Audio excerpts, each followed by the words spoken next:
South Africa is in the midst of a kidnapping crisis. How safe are we in South Africa? Kidnappings appear to be continuing unabated. It seems to be a trend. More than 1,000 are reported each month.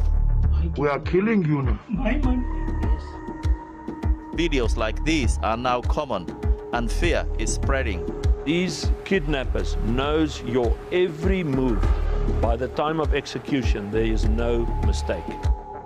Criminals are becoming ever more confident. The suspect is seen storming into the restaurant and grabbing the child. And many believe the situation is out of control. A state of emergency regarding crime, is that a conversation we should be having at this point? Johannesburg, the capital of Gauteng province. More kidnappings happen in this region than the rest of South Africa put together. Violent crime has long plagued this nation, but the number of kidnappings has doubled in the last year. Now, it's not just the rich being targeted, but middle and low-income people too. And the business model is so successful, it's attracting criminal gangs from abroad. Faced with growing criticism, the police are keen to make their presence felt on the streets. So today we are with the South African police. They are setting up a roadblock, and one of the key things they're looking for is firearms, which is obviously used by criminals to kidnap people. We're very serious against crime. No excuse, there's no excuse. Let's all work together. Kidnappers often use stolen vehicles, and officers are on the lookout for anything suspicious. Cooperate, please. I'm asking you for the last time.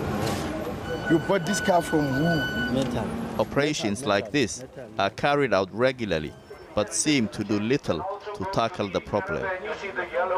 It seems as if this syndicate appears to be much more stronger than our police force.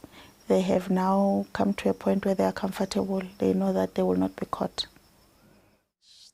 Maggie Skosana, the leader of a local council outside Johannesburg, was kidnapped along with her driver last October by men posing as police outside the gates of her office.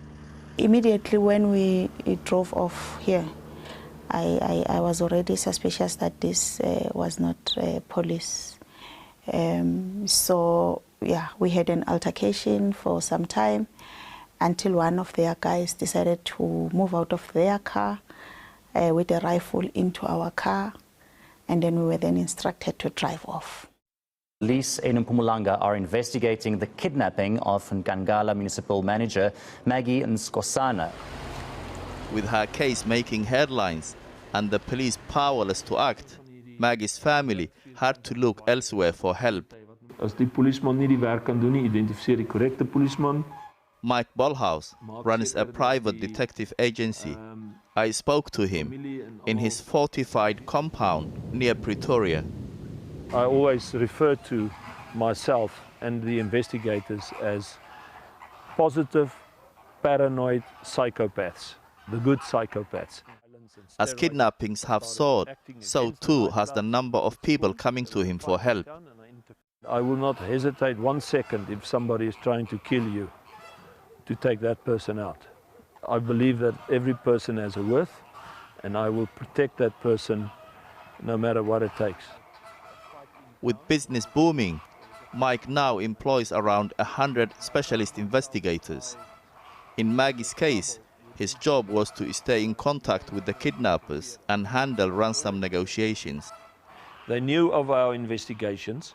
They knew that we know what was going on. They knew everything that we knew, and we knew everything they knew. But there's nothing we could do because they've got something in their possession which they can harm, which they will. We thank South Africans that they've prayed for us. After a week, Mike was able to negotiate Maggie's release, but the precise details of ransom payments aren't usually made public. Survivors rarely speak out because of death threats, but Maggie wanted to highlight the devastating impact kidnappers have on their victims. It has affected me so badly. I I sort of panic easily. More than that as well, I am so paranoid now. I don't easily trust, you know. If my kids, I don't find them on the phone, I panic. Maggie's case was just one of dozens which Mike deals with each month. He says the gangs are becoming more professional and more dangerous. They'll show you videos where they have killed people before. They'll show you videos of everything that they have of you. They'll show you all your information. By the time of execution, there is no mistake. So what's the solution? The solution is to deal with crime in its totality by the government. There is no relationship between the government and the police and the public. It's like an engine. If you take one screw out of the engine is going to stop at some point. The South African police have set up a kidnapping task force and say they are closing in on several criminal syndicates. But with criminal gangs thriving and the government failing to find an answer, many South Africans are losing faith in those who are supposed to protect them.